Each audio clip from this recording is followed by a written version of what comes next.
Yeah, can I introduce you? Is that cool for folks? Guess so. Yeah, so hello, everybody. Welcome to our Sunday Forum. I'm the Reverend Tina Dio. I use she, her pronouns. And we have our special guest speaker with us today for our forum titled Beyond the Binary, a workshop on sex and gender identity. And this forum is given to us by the Right Reverend Angelo de Rigo, also known as MA, you can call them. And a little introduction to MA is an ordinary in the Convergent Catholic Communion. It's a bishop. As a bishop. Thank you. Okay, thank you. And is a chaplain and grief counselor in Santa Fe, New Mexico, where they live with their wife, Claudia. Hello, Claudia. And their son, Dimitri, and with Stevie and Buffy, the family's doggies. They are also president of the board of directors for the Human Rights Alliance of Santa Fe, and also known as the Rock-and-Roll Reverend. And they love playing music, both professionally and with friends. So let us give a warm welcome to our guest presenter now. Thank you for being here, MA. Boo! Boo! Oh. Okay, so once more with pride. Pride was a what? Riot. I didn't hear that. Pride was a what? Riot. Thank you, that was better. Okay. So, I'm not good at these technology things. One of the most persistent myths about humanity is that we are simple. Because, see, we like simple categories, simple answers, simple boxes. We're taught from a very young age that people are either male or female, boys or girls, men or women. And we're often told that everything else about our lives naturally flows from that starting point. We're taught how to dress, how to behave, how we should become, and even who we should become, even who we should love based on assumptions made about us before we're old enough to speak. The problem is that humanity has never actually been that simple. Look around. If there is one thing that history, science, culture, and lived experience consistently teach us, it's that human beings are wonderfully, gloriously diverse. And the closer we look at humanity, the more complexity we discover. And honestly, that shouldn't scare us. It should fill us with awe. When we talk about sex and gender, it helps to begin with a very basic definition. Most people are assigned to sex at birth based on visible anatomy. Usually that assignment is male or female. Yet even biology itself is more diverse than many people realize. It took me a long time to find that graphic, so please enjoy it.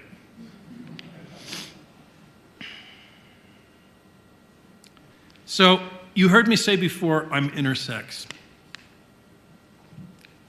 I will tell you briefly what that means for me. The National Institutes of Health and the Centers for Disease Control acknowledge that there are 36 variations of intersex. Interestingly, when you go to Europe, the European Union and all of their fabulous doctors and scientists believe there are 81 variations of intersex. I have a feeling that's because Europeans are ultimately a lot more open to things than we are, because their history goes back a lot further. My particular variety, I have both physical traits that are androgynous, and I was born with an extra chromosome. So we'll go into it in great detail later, but typically speaking, men are XY chromosomes and women are XX, and I was born XXY. There are a lot of people that would like to say that I have an extra X chromosome. I'd like to think that I have an extra Y chromosome. It certainly explains pretty much my entire existence. My intersex variation is called Klinefelter syndrome. I don't like using that name. Klinefelter was a eugenicist who wanted to wipe people like me off the face of the planet because I was not whole. I have 2 master's degrees and I'm finishing a PhD, but not whole. Actually, according to Klinefelter, I was supposed to be considered criminally insane because of my diagnosis. So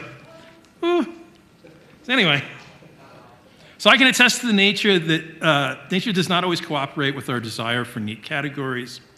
Variations in chromosomes, hormones, reproductive anatomy, and other sex characteristics have existed throughout human history. Gender, meanwhile, is something different.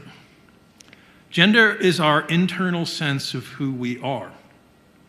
It's deeply personal. It's an understanding of ourselves that emerges over time. For many people, that identity aligns comfortably with the sex they were assigned at birth. And we call those people cisgender. For others, however, the label assigned at birth never quite fits. Their internal sense of self differs from what was assumed about them. Excuse me, giving me bubbly drinks. We often use the umbrella term transgender to describe those experiences. And here is where things become even more interesting. Can you all see that graphic? So, many people assume gender exists only in 2 forms, male and female. We've said that. Yet, countless people throughout the world experience themselves in ways that do not fit neatly into either category. Some experience themselves as both male and female. Some as neither. Some move fluidly between genders over time. Some experience little connection to gender at all. Some exist entirely outside the categories that society expects. The term non-binary serves both as a specific identity and as an umbrella term for many of these experiences. So I identify as non-binary, not just because I was born intersex, but because, like, my very fiber of my existence, my chromosomal existence is non-binary. Now, that's not the only way that you can be non-binary, but I like to joke and say XXY. No, really, I'm non-binary. Is there a... Oh, we're not there yet. Okay. You got to keep staring at this slide. Sorry. So, there's no single way to be non-binary. There is no universal non-binary experience. If you've met one non-binary person, you've met one non-binary person. And that should not surprise us because there is no single way to be human. Look around the room. One of the most common questions I hear is whether all of this is somehow new. And depending on which cable news channel is currently having a collective panic attack, one might think gender diversity was invented sometime around 2014 by a group of college students armed with oat milk lattes and Wi-Fi. History tells us a different story.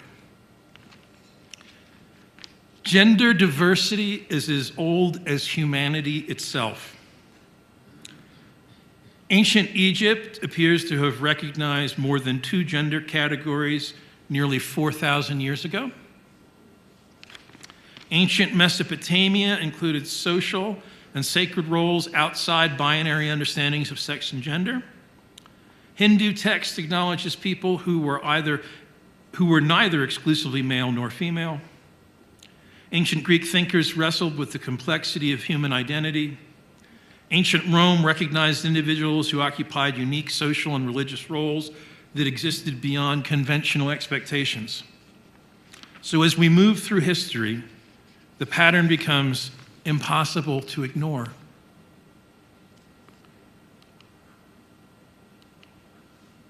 Okay, so hijras, or hijiras, have served important spiritual and ceremonial roles throughout South Asia for centuries. Fafine remain respected members of Samoan society, tongue twister. The Zapotec people of Oaxaca recognize Mouche And I want to really highlight Mouche, which we will do later, apparently. Oops. I guess it didn't get into the slide. I didn't do it. So Mouche is on the top right, but we work with somebody at HRA, our volunteer coordinator, whose name is Alejandro. Alejandro is Mouche. And I was supposed to put a picture of him on this slide, and I didn't. So Alejandro, I'm sorry. Mouche is really fascinating, actually, because they are the extra parent. They're not identified as male or female, although most have a more feminine look, and they're typically born male. And they take care of the generations, the gaggles of children. They're like the extra mom, the au pair, right? Across North America, many indigenous nations have long recognized identities that today are often gathered under the sacred umbrella term Two-Spirit. I'd like to make a plug here. At HRA, we're working with a Two-Spirit individual who is local to this area, who is native to this area.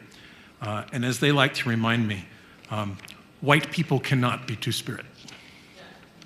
Let me just say it again. White people cannot be Two-Spirit. These individuals frequently served as healers, mediators, teachers, ceremonial leaders, caretakers of tradition, and bridges between different worlds of human experience. What is particularly striking is that many of these cultures did not simply tolerate gender-diverse people, they valued them. They often viewed them as possessing unique gifts and wisdom. They weren't treated as problems to be solved, they were viewed as gifts to be cherished. The historical record reveals something profoundly important here. The anomaly is not gender diversity. The anomaly is the belief that every human society everywhere has always operated according to a rigid and universal gender binary. In fact, much of what many people today call traditional gender values often turns out to be far newer than the traditions they claim to defend. The real disruption came through colonialism. Empire and the spread of Victorian social norms. Across Africa, Asia, Oceania, and the Americas, colonial governments often suppressed indigenous understanding of sex and gender, replacing them with imported European categories, new European categories. What many people imagine to be ancient is often surprisingly recent. Meanwhile, gender-diverse people simply continued existing because humanity continued being human. Imagine that. So as an intersex and non-binary person myself, I find tremendous comfort in that reality. People like us have always been here. We're not a modern experiment. We're not evidence that society has lost its way. We're part of an ancient human story stretching across every inhabited continent and thousands of years of human civilization. Not bad. Our ancestors served in temples, guided communities, cared for the vulnerable, preserved cultural wisdom, and helped societies imagine possibilities beyond rigid categories. When I look at history, I don't see evidence that humanity is changing. I see evidence that humanity is remembering. Of course, history alone is not enough. We also need language to talk about experiences. Language evolves because human understanding evolves. Words such as transgender, non-binary, agender, gender fluid, and intersex exist because people needed language capable of describing realities that have always been present. So gender identity refers to our internal understanding of ourselves. Gender expression refers to how we present ourselves to the world through clothing, hairstyles, mannerisms, voice, and countless other forms of expression. As an example, long before it was cool for women to have long hair, men did. Before it was cool for women to wear dresses, men did, and wigs, and makeup, and the list just goes and goes, right? So transgender describes people whose gender identity differs from the sex that they were assigned at birth. Non-binary describes people whose gender is not exclusively male or female. Agender are people may experience little or no connection to gender at all, which is often true for a lot of intersex people.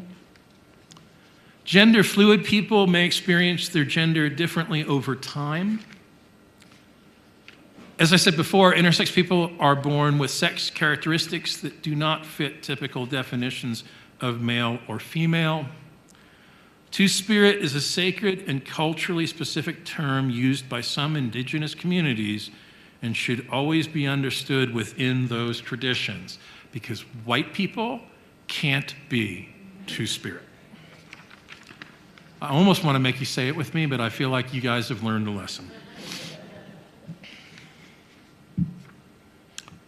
And speaking of names, dead naming refers to using a name someone no longer uses.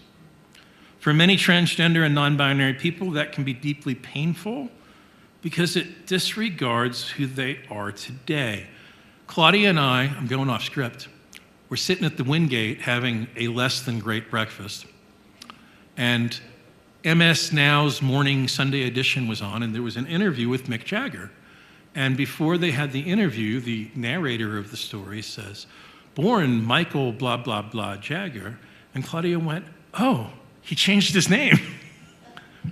Nobody seems to have a problem with that. When people go from Michael to Mick or Mike, you know, Jennifer to Jen or Jenny, or our Jens become ifers. So it's funny how some name changes are fine, and then other name changes are really hard for people. I also want to say that if you have someone in your life who has changed their name because they are transgender or non-binary or under that umbrella, it is okay to mourn the loss of that other name. But if you love the person who's done it, it's also really important that you love them with their new name and use it. And if you tell them, I'm mourning the loss of who I thought you were, that way I can embrace who you are, they'll be a lot happier than if you just keep calling them Steve. Trust me. Okay. Pronouns. The dreaded pronouns. Okay. That is the genderbread person. Pronouns are simply the words we refer to one another. She, he, they. Using someone's correct pronouns is not complicated theology, advanced sociology, or political ideology. It's basic respect. It's no different than calling someone by the correct name. Mick, not Michael. And speaking of names, yet again, I just can't say it enough. Y'all, dead naming is just not okay. So to be clear, these terms, transgender, non-binary, etc., they're not about political correctness. Oh, not that. They are tools for communication. The goal is not memorization. The goal is understanding. Many transgender and non-binary people also speak about experiences known as gender dysphoria and gender euphoria. Gender dysphoria refers to the distress that can occur when a person's body, social role, or treatment by others is out of alignment with their gender identity.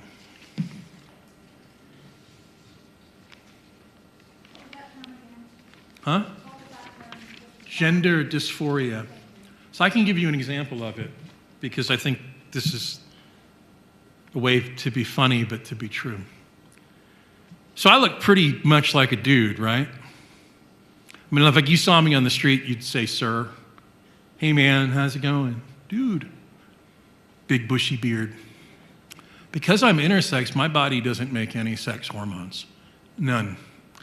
And the older I get, that number really becomes like zeros. Like I make no testosterone on my own. I make no estrogen on my own. I make no progesterone on my own.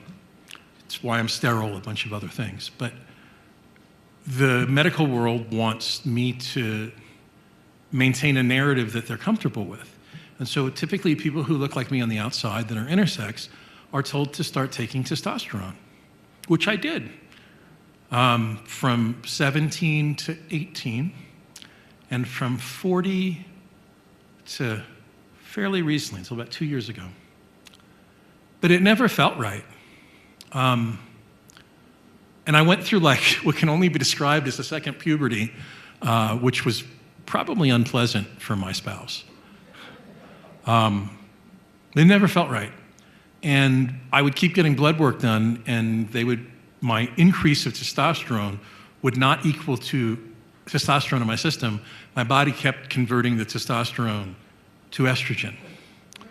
So about 2 years ago, exactly 2 years ago, I started toying with, maybe I should take both. Maybe I should take testosterone and estrogen. And because we live in New Mexico, we are gifted with, in fairness, not the greatest healthcare system I've experienced. But as far as gender-affirming healthcare, New Mexico's amazing. So I went to like my GP's office in Santa Fe. I was like, here's what's going on, here's what I think. And they were like, okay, let's try both. And so for about a year, I took testosterone and estrogen together. And you know what my body did? It turned all that testosterone into more estrogen. So about a year ago, a little more than a year now, January it was a year, I switched to just taking estrogen. And I felt great. I had more energy. I had like no temper. I still cried at a drop of a hat, but I've always done that, so that wasn't a problem. But the one thing I lost was like a drive. And I don't mean that in a mature audience only way. I just mean like I didn't have the kind of energy I really wanted to have. And so about 4 months ago, I started taking progesterone. Progesterone is a miracle for me pill. The difference on and off of it is night and day. So my entire inner works functions on estrogen and progesterone, which, by the way, if you happen to be peri or postmenopausal, we're probably on the same dosages of everything. Because as it turns out, my intersex body is postmenopausal and needed these things to be healthy again with the beard.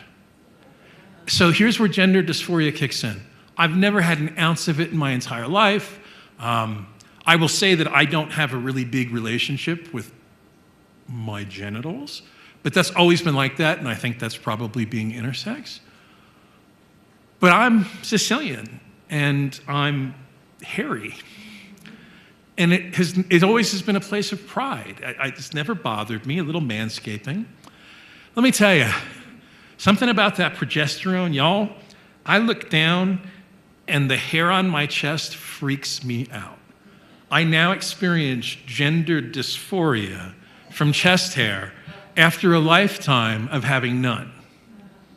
And it's pretty bad. Like, I went to the pool on Friday and spent 3 hours, which I shouldn't have done. The sunburn is proof of that. So much sunburn. The hair doesn't help. But I kept laying there thinking like, oh my God, I'm so hairy. What are people gonna think? I'm so hairy. They didn't think anything. I have a big bushy beard. It was only bad for me. No one else noticed that I was uncomfortable. But so anyway, that's gender dysphoria. Gender euphoria is a wonderful and different thing.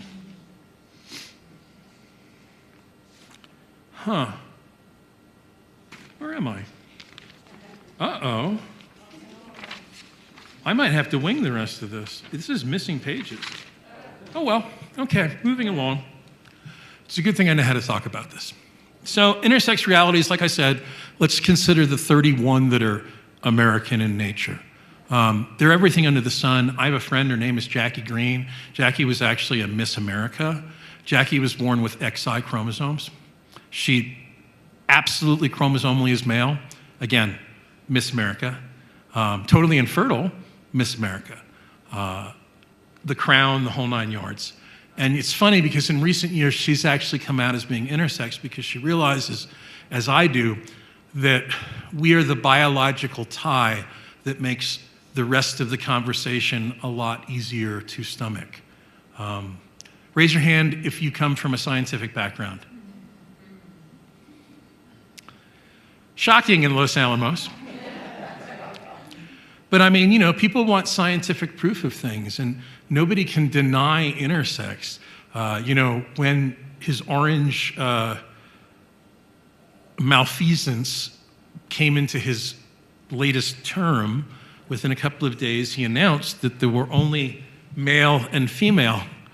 And I sent out a text message to all of our friends that was like, does this mean I don't have to pay taxes? By the way, I totally do, which is an indication that he knows that there's more than male and female. But there are tons of intersex variations, and we are so diverse within it. There are intersex people that identify as queer, there are people that don't. A lot of people with my intersex variation, which they will call a condition, say that it is not intersex, which again, from like a biological place, I'm like, how do you say that you're non-binary but not intersex? But we're really diverse, and not everybody can see things in the same way. Gender is really, really complicated. Like, we try to make it simple by saying there's male and female, but it's just not. So then we go to pronouns. Everybody's heard he, she, right? You've probably heard people say they, them. I mean, there are some folks here that identify that way, right? Now, they, them is harder for people, I'm going to say, over 65. Is that fair? Why is it harder?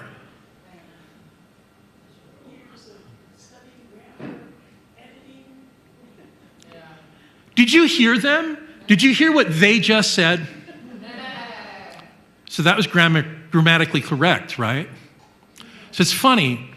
We are indoctrinated with this sort of idea that they, them is plural, but we're all happy to say things like, oh my God, did you hear what they said? That was so messed up. I can't believe they said that. Well, that's singular, right? So like, it takes effort on our parts to break down the difference between social grammar and grammar. Grammar in the English language has been both a singular and a plural term forever. But socially, we hear they as a singular when, especially if like, hey, I'm a they, them. It sits funny, right? It feels a little weird. But like, look, for me, XXY chromosomes, estrogen, progesterone, I am not a he and I am not a she. I'm a them. But there's more than that. There's like Z and Zim and Zer and Zers, and I know some people that identify as it. And let me tell you, when I hear it, I get sick to my stomach, and I'm like, how can you call yourself an it? Because it's so dehumanizing. But for them, it's what works. And the thing is, and I say this all the time, if it's a choice between respecting what works for someone else or hurting them because it's uncomfortable, which is the better choice?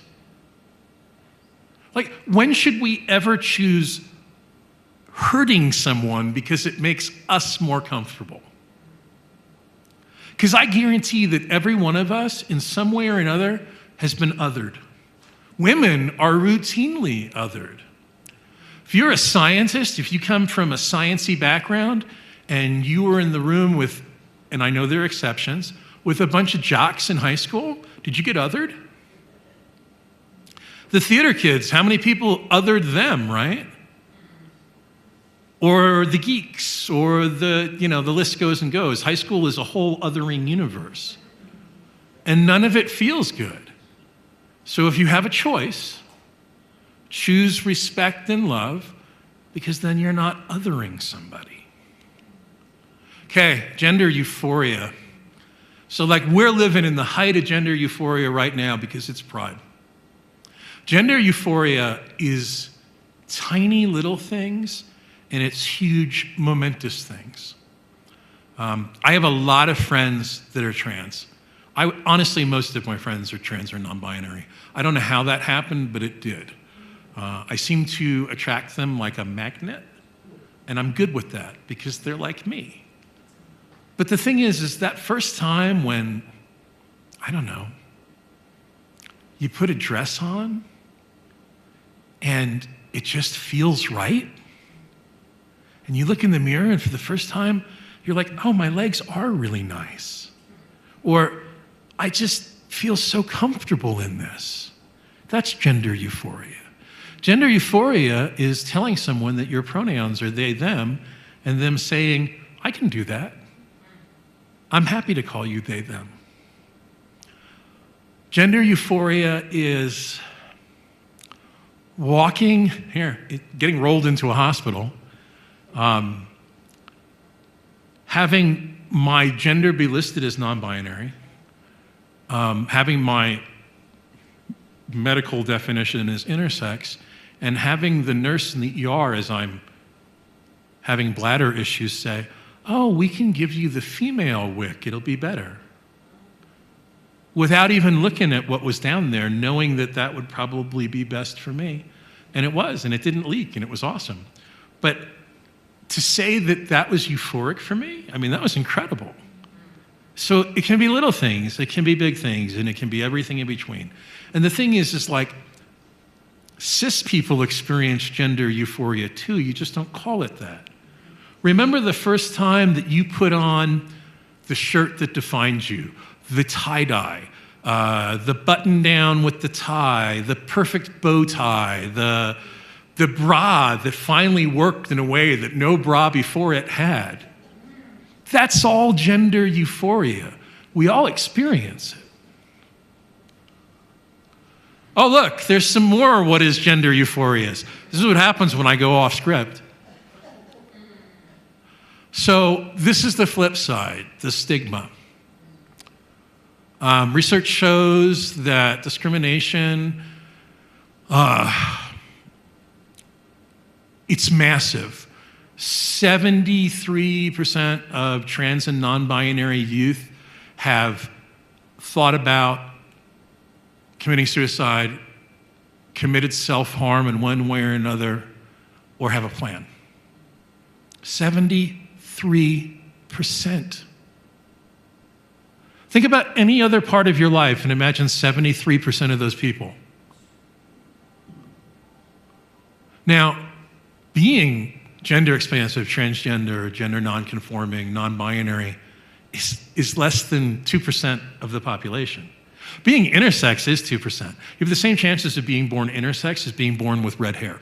So if we take intersex and those transgender numbers together, roughly about 3% of the global population has some type of gender expansiveness to them. 3%. And of that 3%, 73% of youth. Oh, look, there it is. So it is utterly and completely disturbing. So the flip side of my having the right wick offered to me is at Presbyterian in Santa Fe, gosh, I wish I was making this up, I'm listed as transsexual. Now, every time I see it, and if you're old enough, you'll know where I'm going to go, in my head I hear, I'm just a sweet transvestite from transsexual Transylvania. And so I can laugh at it. But transsexual is not an appropriate term in 2026. But press in Santa Fe, I am transsexual. But I have a good sense of humor, and I freaking love myself. What if I didn't? What would just seeing that on paper do? So, what's that? Honestly, yeah, they just have me listed as an X. Isn't that funny? So the Catholic hospital gets it right, and the Protestant one doesn't. Okay. So I am calling each and every one of you and the 5 people that you talked to this week to come to a place of compassion with this. I know it's hard. Listen, I spent most of my life being he because that was just the easiest, clearest thing, and then saying things like, well, maybe this is why I'm queer. Or, well, hey, if I'm with a woman, I can't get you pregnant. Good, bad, or indifferent. It's a process. And it's a process for all of us.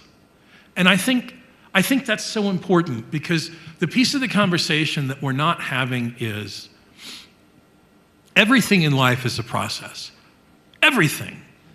Our faith is a process. Our jobs are a process. Our careers, our vocations, all of these things are process. Social justice is process. Change is process. Sometimes getting up and walking from here to there, for me, is process. You saw me sweating, you get it. I think that we need to cut everybody a little slack. And that includes the ones who we totally disagree with and who maybe wear red baseball caps. I'll tell you this real quick. So I work as a hospice chaplain and I do grief counseling. I'm a certified grief counselor. I'm also a certified LGBTQIA plus trauma counselor. But anyway, just got a recent certification. Woo! I work with this woman whose husband died about 18 months ago. When I walked into their house the first time and the husband was still alive, he was about a week from passing. Fox News was on, very loud. And whatever they were saying at the time, I know pretty much was trying to erase my existence. But my job wasn't to go in and pay attention to what was on Fox News. My job was to see whether or not this guy was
in a spiritual place where death was going to be okay because, what are we guaranteed in life once we're born? Death and taxes, even if we're intersex. But so I met with Jeff, we'll call him Jeff, and Jeff was strange. Fox News, big old conservative, multimillionaire, Rancho Viejo, deadhead, huge huge Grateful Dead fan. America, like not yacht rock, but like real James Taylor, like hippie, lovey-dovey, accept everybody in the universe, and I watch Fox News. And I think Trump is the answer to everything. And so I just sat with them, and I played some guitar, and I played some recordings of mine that were on my phone, because we live in a cool age where you can do that. I anointed him. I prayed with him. The next day I went back, we called his mother, who was insane, and she finally said things like, "I love you and I'm sorry," to someone that she had never said either to. And he stopped talking pretty much after that, and about 4 days later he passed. I have worked with his wife every Wednesday since then. Without fail, I go to their house around 2 o'clock in the afternoon, and I often stay until 4. When Nancy and I first encountered each other, she was still watching Fox News all the time. Not that there's anything wrong with that. And I don't know, maybe about 3 months into it, we were talking, and she said, "Oh, what are you doing this weekend?" And I said, "Oh, well, you know, the Human Rights Alliance," that at the time I think I was just on the board. I hadn't become any highfalutin member yet. I said, "You know, we're doing this thing for diversity and pride," wherever it was. And she goes, "Oh, are you LGBT whatever?" And I said, "I am several letters in that." She said, "But you're married to a woman." And I said, "Yes, Nancy, but I was born intersex." "Well, what's that?" And we had like an hour conversation about it. And then within that, I talked about being non-binary and all of those things. And she said, "Wow, nobody's ever sat down and explained any of this to me. I really like you, so this doesn't change anything." Well, here we are now. Nancy no longer watches Fox News, small victories. But she still watches Newsmax, so I don't really know how much better it is. But she wants to go to pride events, and she wants to go to drag bingo. And she has decided that gender diversity and expansiveness is just part of life, because she got to know somebody who was. And I'm not the boogeyman or boogie lady. I'm not a pedophile. I'm not all of the things that they accuse us of being. And so we need to be compassionate, not just with folks that are gender expansive, that we're like, these are mysteries and I don't understand, but with folks that are like, no way, because eventually love always wins. So people of faith and inclusion, as we start to wrap up here, can y'all see the letters, the words? Because I can't, because I need new glasses. Anybody read them to me? Diversity, healing, glory, wholeness, inclusion. So those really cool stained glass windows are not like from some AI dream of what life could be like. That's from an Episcopal church in upstate New York. And that is what sits above their high altar, which is like super, super, super cool. I think that people of faith, and when I say faith, I don't just mean like Christianity or Buddhism or Hinduism or whatever. People of non-faith, atheists, people that are called to love, people that are called to compassion, are called through that to inclusion. I don't think we can separate love from inclusion. Love doesn't say, I need you to go back there. Love says, come over here, let me give you a hug. Love doesn't say you need to sit at the back of the bus. Love says, come sit next to me. Love doesn't say, well, you're an other and I'm not comfortable with your otherness, so you need to stay over there as an other. Love says, hey, tell me about yourself. Love meets people where they're at. Love doesn't expect change, they just want to know whatever that means. I am of an antiquated time when someone whose last name was Heinlein and who wrote amazing books that now have not aged very well. But one of the words that that author invented in a book called Stranger in a Strange Land was the word grok. And Heinlein used grok in a way that I think there's actually a Koine Greek word that's close, but there are no English words that are close. To grok something is to drink deep of it, to fully incorporate them, it, whatever, into you. That way you grok each other. That way your two separate beings become more like one being. And so I think that universalists, regardless of which type we may find ourselves in, I think we're called to try to grok everyone around us. I think we're called to share water. I'm hoping some of you know this book. Okay. I have water brothers and sisters, and I think that some of you might be those. And I want to grok you more, because I don't think we can separate grokking. I don't think we can separate love from inclusion. Where'd it go?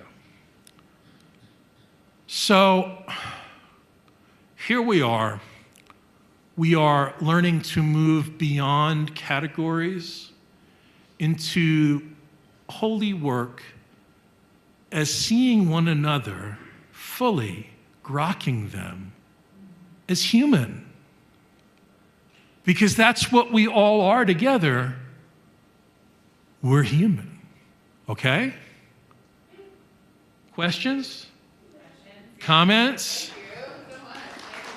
Sorry I went off script. Is mic 2? Yeah, there we go. Okay. We have like a few minutes for questions. Is that okay? Whatever you need. Okay. Does anyone We're have here. We're here questions? for you. Or comments. Or comments or thoughts? Awkward statements. You got Murmurings one? of the heart. Here's one for the heart. When I was growing up, and I'll make this quick. Thank you.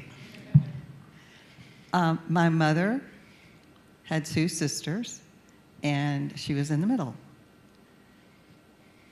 And the youngest was like 12 years younger than everybody else. And I find a pattern there in a lot of my friends who are the youngest between 2 girls, or in a girl world. And she was able to live out her life in a very advanced way because of the love that she had been given. And that's the way I feel about anybody that's even a human of any kind would have for a parent or for a friend.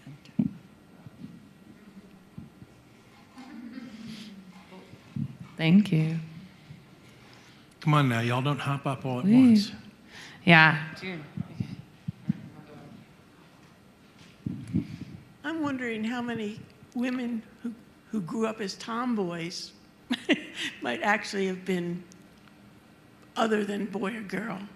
So, yeah, I can say that the vast majority of trans men I know, including Adrian Lawyer, who's the executive director of the Transgender Resource Center, will say things like, because Adrian is of a certain age, that he always knew that he was something more, but he didn't have any language for it.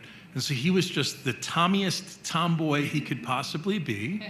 And then he was excuse the language, the dieseliest dyke he could possibly be, because that was the closest he could come to expressing who he really was and Adrian was older. He was in his 40s before he actually came out as trans, because he came from a part of the country where it just wasn't even part of the dialogue.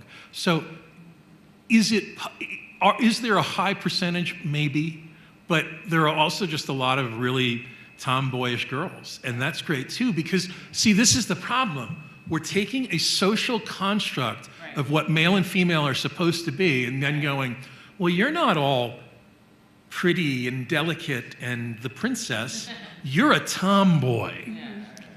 So it's a little bit of both. It's a great question, though. And also, I can't remember the LBGQ. But are they ever going to make that shorter? I'm fighting for the alphabet mafia, but that might just be because I'm Sicilian. So here's the thing. So this is interesting. I'm going to actually talk about it for a second. So I'm in this community called Convergence. Convergence is a Protestant movement that came out of the United Churches of Christ, who are the progressive of progressive Christians. We have our own social media called the Commons. We share in theological conversations. We send our sermons to each other. The one you heard today actually got sent to them right after we talked and I wrote it.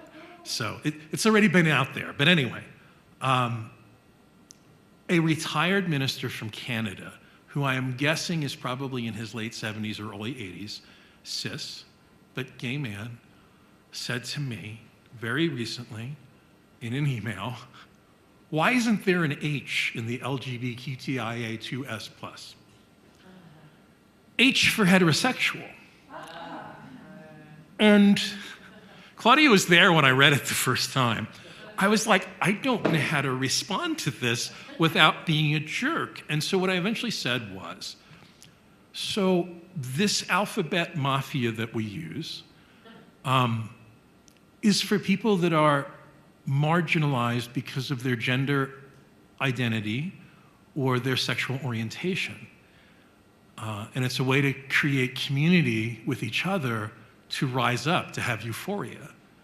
And the thing is, heterosexual people don't need that. And if you do, you should talk to your counselor, because it has nothing to do with being hetero, it's just what's going on inside for you. So the answer is, I don't know. A piece of me thinks that LGBTQIA+ was great. And then I moved to New Mexico, and I met actual Two-Spirit people. Not white people saying they were Two-Spirit, which is all over Atlanta, but actual Two-Spirit people. And then I was like, oh, well, the 2S needs to be in there. I wish that there was something easier. I really like the word queer, and people under, I think, 60 feel really good about the word queer. But the thing is, I hate to call on Simon, but Simon, do you remember being called queer and it was a bad thing? Oh, yeah. That's why I don't identify. Yeah. Unless you were talking the Victorian definition of being someone who is unusual. Oh, well, you are very unusual. So queer is problematic. Gay doesn't cover everybody. So, one of these days, I am dependent on the younger generation. You see who I'm pointing to, especially the ones that have counseling backgrounds. Well, you're younger too. To come up with the perfect word that then we will all embrace and use. Uh-oh.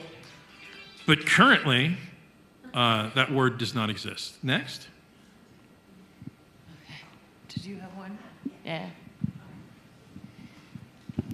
Okay, so I'm pretty compassionate, sometimes overly so, but I have no compassion for people who are anti-diversity, who watch Fox News, people like my sisters. I have no patience for the ignorance, and I don't see myself having patience for them.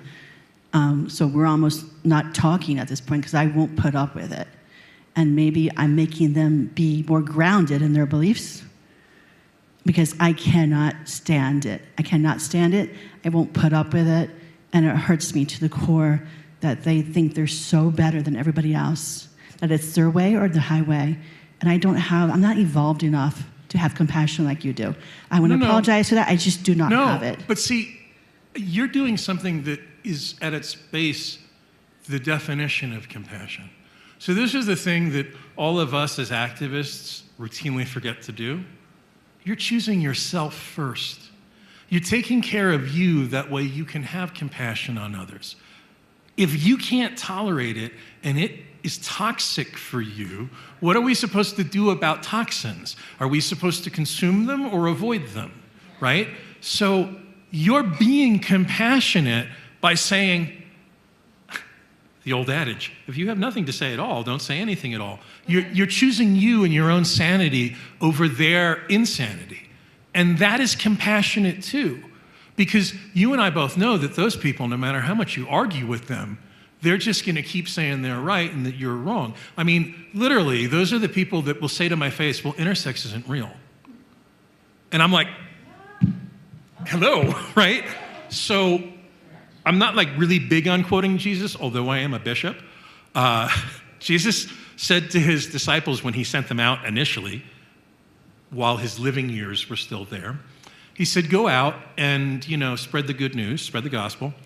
And if they're listening to you, stay and hang out and have dinner and meet them where they're at. And if they're not, brush the dirt from your legs and move on, because they're never going to hear you. You're just brushing the dirt from your legs and moving on. That's still compassionate. Okay. That's still loving. Don't feel like you're doing something wrong when you're doing something right. Because they're also anti-disabilities. Of course. Until they get a disability, and then they accept it. So, so I do feel guilty by cutting them off. I feel bad, but at the same time, I don't feel bad. I feel so much freer. Takes the weight off your shoulders. Oh, yeah. Others, yeah. This kind of goes back to the discussion of the alphabet mafia. I saved this poster from Whitby, England, that showed up that was for elementary teachers for inclusiveness training. And it is training them to be inclusive of LGGBDTTTIQQAAPP. And of course, they then, in parentheses, in tiny letters beneath it, had to explain what all that was. So they have lesbian, gay, queer gender, bisexual, demisexual, transgender, transsexual, two-spirit, intersex, queer, questioning, asexual, allies, it's too small, old eyes, pansexual, and polyamorous. So, the alphabet mafia... It could be bigger. It can get a little carried away, and I think to a certain extent that's why there's a plus at the end. As it expands to, with a letter, include groups that are beginning to come more to the front.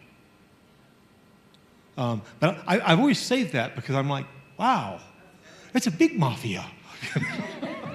Wow. That's awesome. Yeah. Could you define queer? Huh. Yes. I'm over 65. Okay. So, to be clear about queer, just to be queer. So, queer used to mean odd. Oh, isn't that queer? Do you see the queer duck over there? They don't fit with the other ducks. The ugly duckling was queer. So I guess sometime in the 90s, which is, of course, like the early 90s is when I came up in the queer community, and shouting in the streets during Pride, during the march, we would yell, "We're here, we're queer, get used to it. We're here, we're queer, get used to it." I mean, like, I don't know, like as soon as I say it, I can picture that moment and who I was with, and Maddie in a beret. But anyway, queer has become an umbrella term for all of the letters in the alphabet soup mafia. That's better, alphabet soup mafia. The problem with queer is that it didn't always mean that. Does everybody know Alice's Restaurant? The song Alice's Restaurant? What kind of hippies are you? So Alice's Restaurant is a song about the draft and also about Thanksgiving. And it's about trying to get out of the draft at Whitehall Street in New York City, and there is a line in it about how you're going to get sent to the Group W bench if you did certain things that were considered so immoral by the military system that you couldn't actually serve in the military. And so the people that were sitting in the Group W bench were all a bunch of queers. That was not meant in a nice way. And it's funny because as much as I love that song, and we listen to it every Thanksgiving without fail, and watch the movie, just like we watch Jesus Christ Superstar every Easter, but only very recently did it occur to me that Arlo was saying queer in a way that was not very loving. And I know Arlo, and I actually sent him an email, and I'm like, hey man, do you maybe want to insert something different now? And he said, well, that line used to be a bunch of fags. And I said, oh, queer's fine. That's good. Awesome. But so, I mean, like, queer has become more and more an umbrella term. Like, the Santa Fe Community Center that HRA opened, which is the first LGBT community center in the state of New Mexico. And we've been open just over a year. We often say things like queer. We offer support groups. We do therapy for the community Saturday afternoons, and then specific things Monday through Thursday. Like everything from grief to elders to everything. And we just label that on our website as queer support groups. And every once in a while, we get an email or a comment from somebody that says, well, I'm a lesbian, but I'm not queer. Well, I'm gay, but I'm not queer. And then we have to go into the conversation of why we use queer, even if it makes them a little uncomfortable, because, it is better than the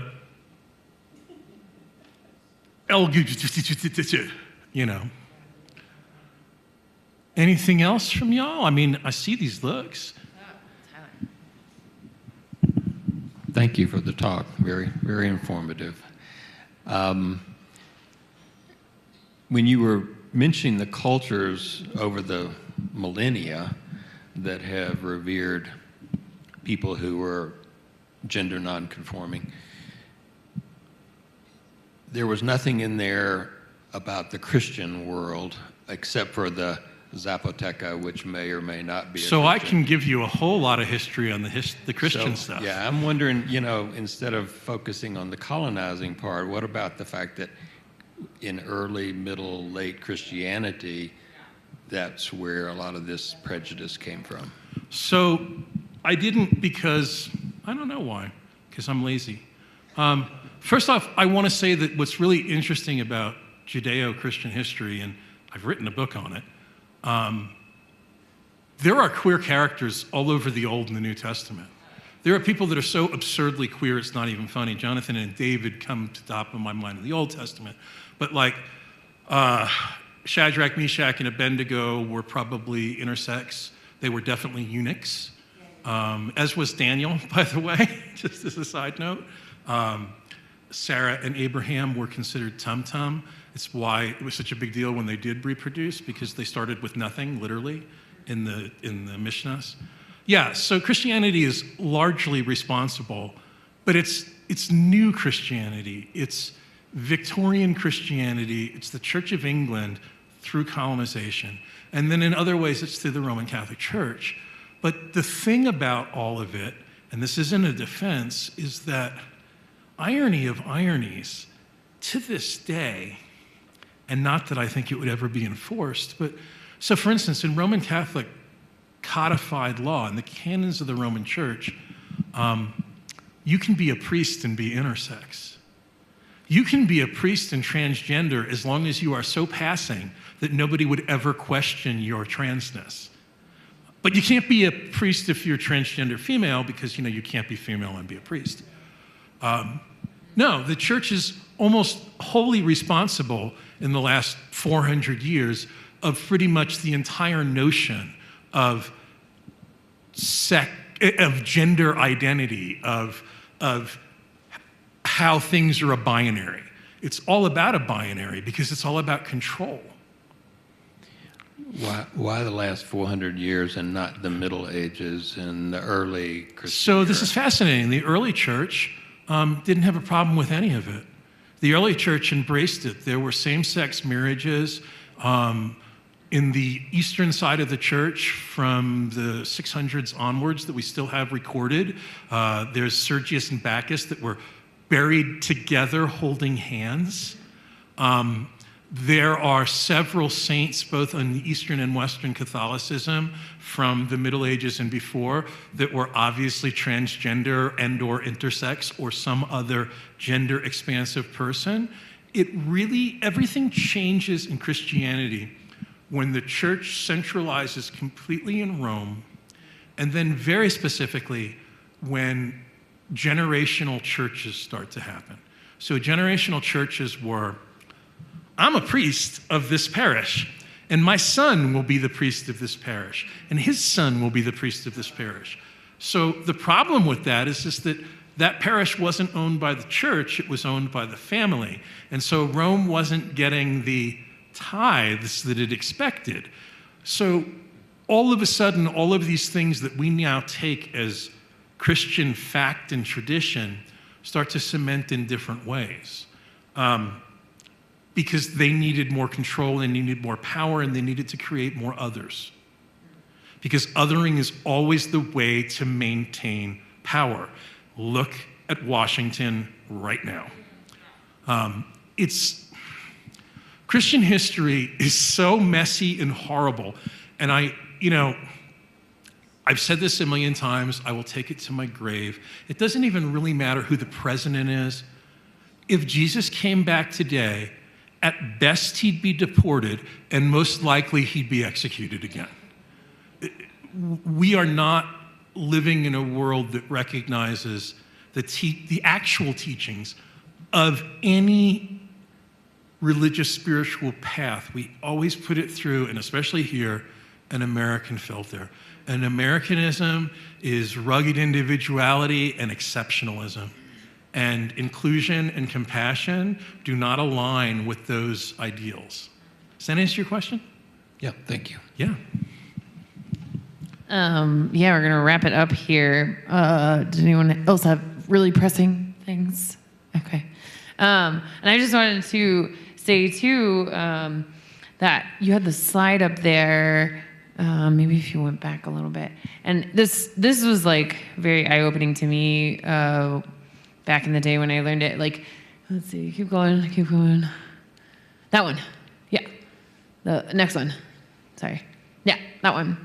Because, and for me, it's, like, good because, like, people are like, right? Biological sex just means you're either, have this genital or this genital, right? And it's like, no, like biological sex is all of these things up here, right? Like inclusive of them. So it's just a way to teach others about that, right? Is like, no, biological sex is more than just genitalia. Like it's your chromosomes, So much more. it's your hormones, it's your secondary sex characteristics, it's your genes, it's your gonads, it's like all of these things. So I just wanted to make sure like people go out with that, and like, because I really think people get hung up on the genitalia and that's biological sex, that's what it has to be. And I'm like, no, that's not it. Anyway. So I feel like I should probably add to that, and you have a comment, but this is the one thing about intersex that I like to leave with people. So this is now a 2-year-old statistic, but as of 2 years ago, 83% of prenatal diagnoses of intersex are aborted by people who don't believe in abortion. 83%. And for the record, like I have friends that have mixed genitalia, they have androgynous, mine is unique. And I live a great life, and I have a great wife, and I've had great boyfriends.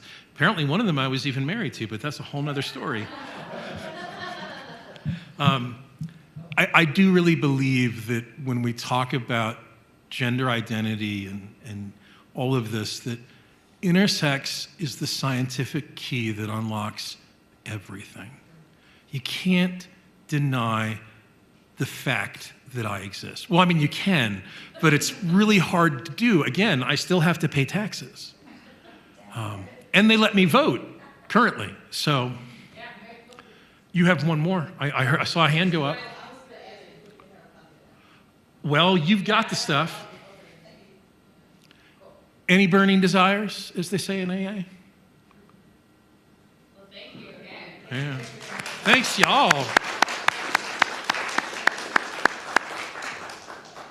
What would I do on a Sunday without y'all? We're going to go get some lunch at the co-op market. Okay. If anyone wants to join, you are more than welcome.